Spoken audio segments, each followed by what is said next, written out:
when I was 12 years old. My mom had just started trusting me enough to leave me home alone, so this had to be when I was 12. We live in a peaceful and ordinarily safe little town. Quiet streets, spacious yards, friendly neighbors, and a charming little village with a bunch of shops and restaurants. It really is not a place where you need to look over your shoulder at night if you're walking alone or anything like that. It just feels safe, which is part of the reason my parents trusted me home alone at such a young age. I still live with my parents today in the same house. The night in question, it was a weekend. My parents were leaving me home alone for the night. When we were really little, my grandparents would watch my older sister and I, but since my sister wasn't home for whatever reason, and since I was kind of old enough to be left alone at that age, my parents decided to just trust me by myself. My parents had us young, so they've always been a bit more active in the sense that they'd often travel or go out on the weekends with their friends. They left me some money for pizza for dinner. It was the ideal night for a 12 or 13-year-old. House to myself, video games all night, and pizza for dinner. I used to be obsessed with James Bond video games when I was a kid, so I was playing some game called Nightfire for like my third playthrough on my PS2. After I finished the game again, I decided to order the pizza. There was a pizza place right by our house called Gianni's. It's been closed for years now, but it was one of my family's go-to pizzerias.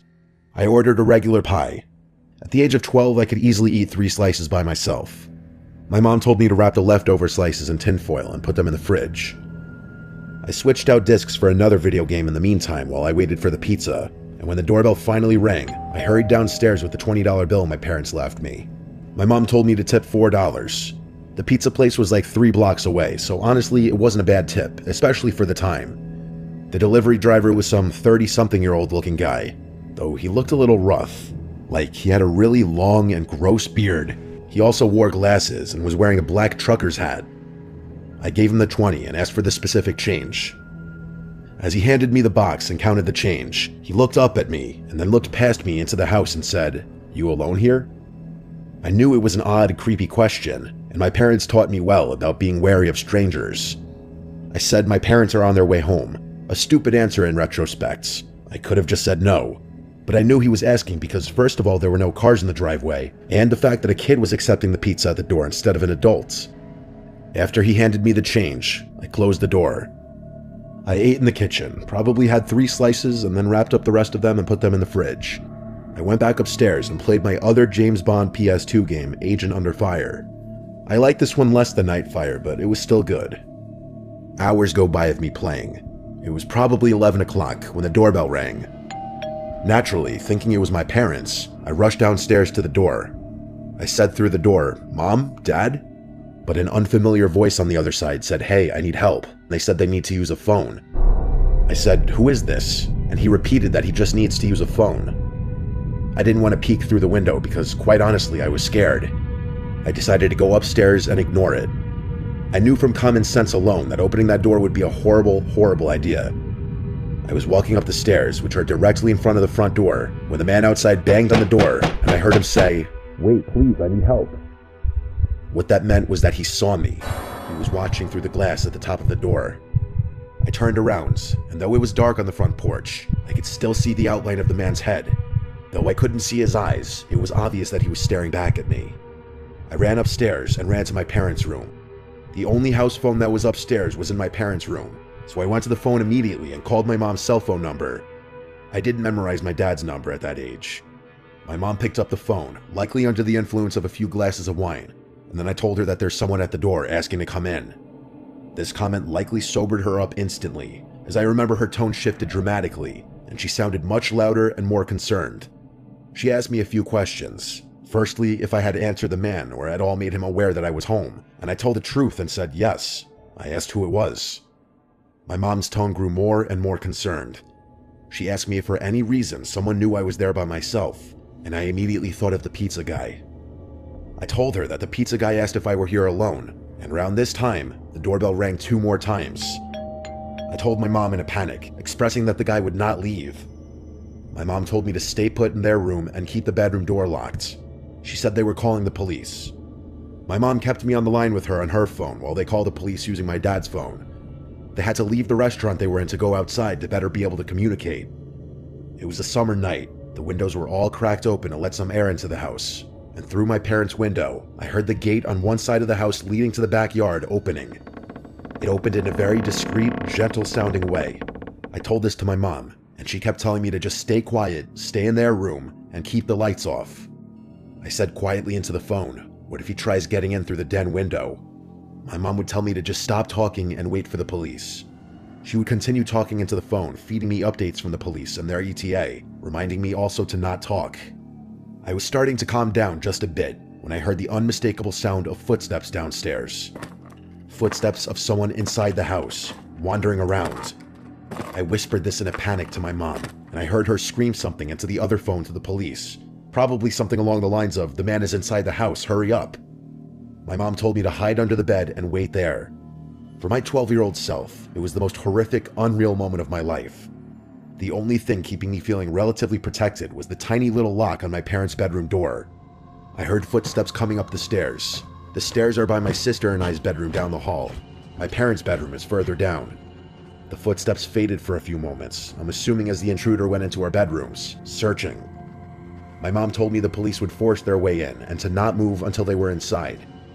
I heard the footsteps in the hallway coming down this way until they got to the bedroom door, and then they tried pressing down the doorknob only to find it locked.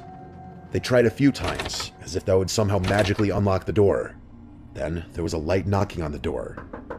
But the person on the other side didn't speak a word. They tried the doorknob one more time before I heard the footsteps walk back down the hallway, then down the stairs, and they faded away deeper into the house. I did my best not to burst out into tears the entire time.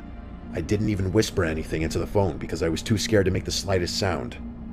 My mom finally told me the police were there, but to still stay put. I was expecting to hear them kick down the door, but instead, I just rather suddenly heard multiple heavy footsteps and a man shouting my name, identifying himself as a police officer. I heard them coming up the stairs, and my mom gave me permission to answer them and unlock the door. There were 2 officers upstairs when I opened the door, and then 2 more downstairs. They didn't have to kick down the front door because the back door was left completely ajar. The back sliding window was also slid completely open, which was the obvious original entry point. I had to talk with the police and tell them everything that happened, including my suspicion of the pizza guy, with my parents listening in on the phone. They were en route home, and by the time they got back, there were only 2 police officers still at the house. With the police report including a note of the pizza guy, they said they'd do their investigation. My parents brought me to Gianni's Pizzeria the next night and asked me to point the guy out if I saw him. When I didn't see him, they asked the manager which employee matched the description of the delivery guy I described. He said that would be Phil, who was currently out doing a delivery. After explaining the whole scenario, he said there's no way that would be Phil and asked us to leave the premises. Long story short, my parents made a big scene in the pizzeria, and they said they would never give them our business again. We went to the car and waited in the parking lot. We waited for almost an hour, and when he never showed up, we left. My parents thought it was because the manager called or texted the employee, which caused him not to show back up, but who knows. My parents contacted a few lawyers who ultimately didn't take the case due to a lack of solid evidence, stating it would be a waste of time, basically. Ultimately, we never did go back to that pizzeria, and it wasn't for a long while after that that my parents felt safe leaving me home alone again, simply because of this incident. Ultimately, I do think it was the pizza guy, or at least someone associated with him, because who else would have known that I was home alone that night?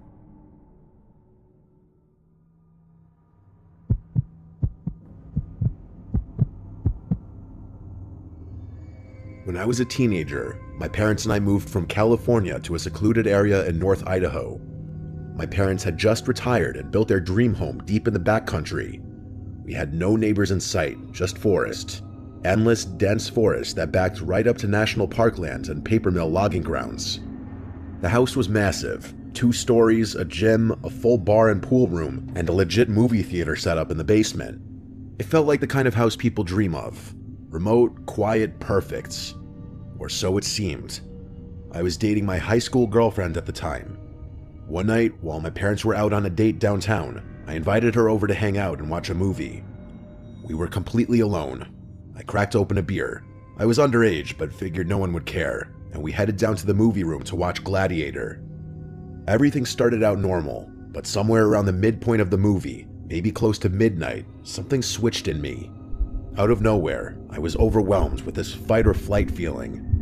It was like my body sensed something my brain couldn't see.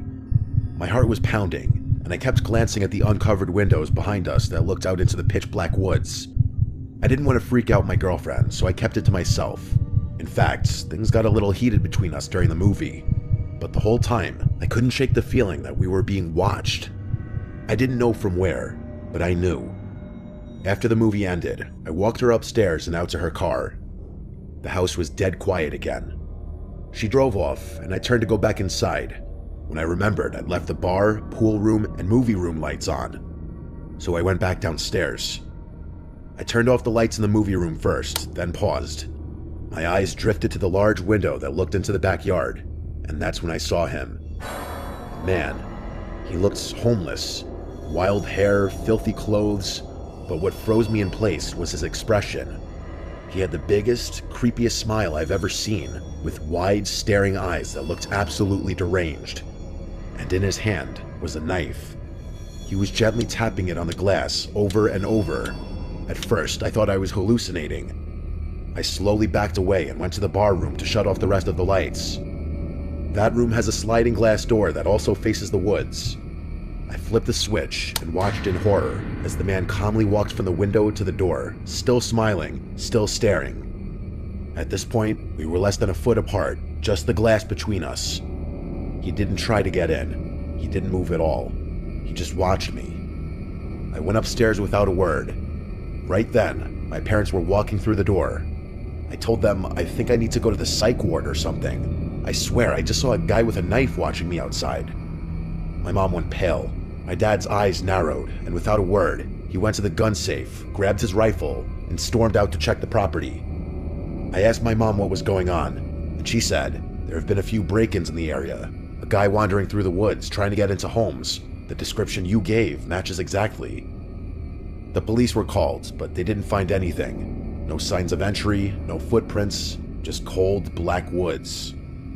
That should have been the end of it, but it wasn't. That night, as I tried to sleep, I could hear a light tapping sound beneath me. My bedroom was on the second floor, directly above the movie room. It sounded like metal gently tapping glass. I tried to convince myself it was nothing. The tapping lasted for hours. This happened night after night for weeks. Sometimes it would stop.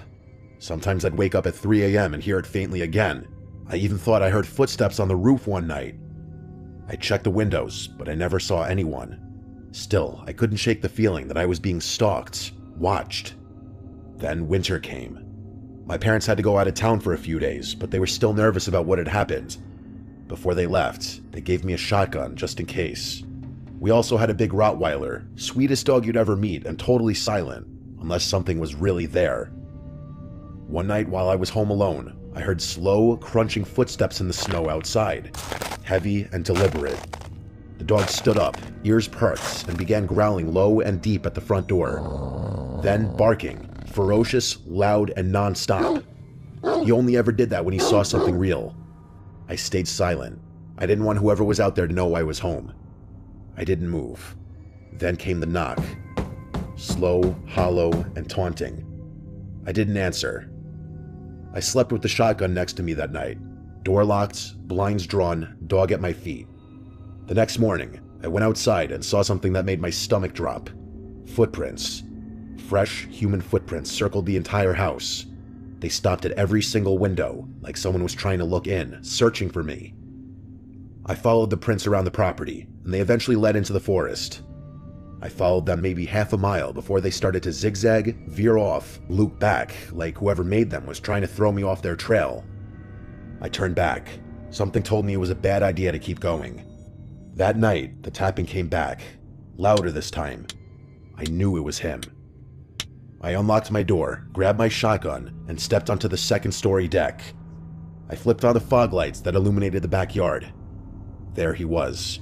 Same man, same smile, and same dead eyes. He was holding the knife again, staring directly at me like he could see through me. I raised the shotgun and shouted, "If you don't leave, I'll put one right through you." He didn't move or flinch.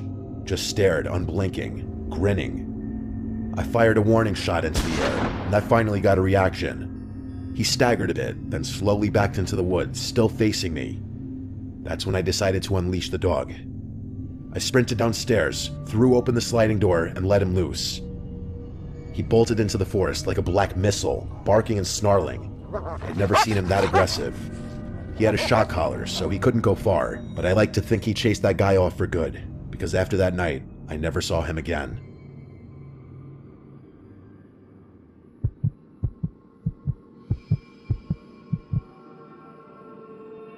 This happened in March of 2022 during spring break. I was in my second year of college. My friends and I, 6 of us total, decided to rent a cabin out in South Carolina for a few days, just to get away from everything. No school, no stress, no phones. It was supposed to be one of those quiet trips where you drink too much, play music too loud, and maybe make some memories you'll laugh about later. There were 4 of us guys, me, Matt, Chris, and Tyler, and 2 girls, Jess and Sarah. We'd all been close since freshman year. The cabin we picked was stupid cheap for its size. 2 stories, a wraparound porch, 2 bathrooms, and listed as being on private land near a lake. It was way out there, no towns for miles, surrounded by forest. The guy who owned it had a thick accent and seemed kind of off when we talked to him on the phone. All he said was, "Just don't go wandering too deep into the woods. Some old stuff back there. Wells, busted fences, snakes. You don't want to get turned around." We laughed about it, thought he was just trying to add some spooky southern charm to the trip, but when we got there, it wasn't funny. The drive took forever. GPS gave out an hour before we arrived. The last part of the road was just dirt and gravel, barely wide enough for 1 car. Trees got thicker the closer we got. When we finally saw the cabin, we all kind of went quiet. It didn't look like the pictures. It was older and dirtier. The windows were dusty, and a few of the shutters were hanging off by the hinges. There was this faint smell outside, like old garbage and wet wood. We brushed it off and made jokes, said it just added character. We unloaded, claimed rooms, and started drinking by 7 p.m. The first night was fun. We grilled outside, cranked music from a Bluetooth speaker, and played some card games. By 11, it got cold, so we moved inside. That's when I noticed how dark the woods were. I don't mean just nighttime dark. I mean complete blackness. The porch lights barely lit up more than a few feet, and the trees were so dense it felt like they were pressing in from all sides. No bugs, no wind, just total, heavy silence. We ended up crashing around 2 a.m. I had one of the rooms on the ground floor, right next to the kitchen. Small and just a bed and a window facing the woods. At around 4:15, I woke up. No reason, just wide awake like someone had poked me. I laid there for a second, heart beating fast. Then I heard it. Tap, tap, tap. I thought it was the heater at first, but then it repeated. Steady, non-metallic, non-mechanical. It sounded like fingers. I looked at the window, and there was a man standing there. He was pressed up against the glass, face almost touching it. Pale skin, wild hair, no shirt, just staring in. His mouth hung slightly open like he was breathing through it. His eyes were wide. He didn't blink. He didn't move. He just stood there and tapped, soft and slow, like he was trying to tease me. I felt like my body locked up. Then the tapping got a little faster. I whispered for Matt, who was sleeping on the couch outside my room. I said his name again, louder. He woke up groggy and asked what I wanted. I just pointed. He looked over, saw the man, and immediately jumped up, knocking over the coffee table. That must have scared the guy off, because by the time Matt turned the porch light on and ran outside, he was gone. We all got up. The girls were terrified. Tyler tried to convince everyone it was just some drunk local messing with us. Chris said maybe it was a hunter who got lost, but I knew it was that guy watching me. He wasn't lost. We blocked the doors, moved the couch in front of the big living room window, and took turns staying awake for a few hours. Nothing else happened that night. The next morning, we went outside. There were footprints, bare human footprints circling the entire cabin. They stopped at every window, every single one, even the little one above the upstairs shower. That should have been it. We should have left, but we didn't. We were dumb and stubborn, and we stayed. Night 2 started the same. Drinks, music, fire pit, but the energy was different. Everyone kept glancing at the woods. Jess didn't drink, and Chris kept his hunting knife on his belt. When we finally went inside, we locked every window and double-checked the doors. Around 3:30 a.m., Matt went to the kitchen for water. He stopped in the hallway and called my name. I got up and saw him standing there, pointing. There was someone in the kitchen, the man from before, but this time he was inside, naked. His back was to us, covered in long, raw-looking scratches. He was standing in front of the fridge, staring at it like he didn't know what it was. He made this slow, swaying motion like he was rocking on his feet. Matt didn't speak. He just backed up. We all gathered silently at the hallway entrance. I had a pocket knife. Sarah had the fire poker. Chris grabbed one of the chair legs he'd snapped earlier, trying to be funny. We turned on the light, and the man was gone. The back door was wide open, but it wasn't broken. It wasn't forced. It was just open. We left 20 minutes later. No one argued. We packed only the basics, wallets, keys, phones, and drove through the woods until we had enough signal to call the sheriff. When we met the deputy at a diner off the highway, he didn't look surprised at all. He asked if anyone was hurt, then said, "Yeah, we've had some trouble with folks squatting up in those woods. Not always right in the head." We tried to explain it wasn't just some homeless guy. This man watched us, came back 2 nights in a row, and had a key or somehow got inside. The deputy just nodded like he'd heard it before. When we mentioned the owner, his face almost implied that he knew the guy. The listing disappeared a few days later, completely wiped from every rental site. We never got answers, and never got a call. We never even got our deposit back. But that face, the way he looked at me through the window, I still see it sometimes when I wake up at night. We don't talk about that trip much anymore, but as far as I know,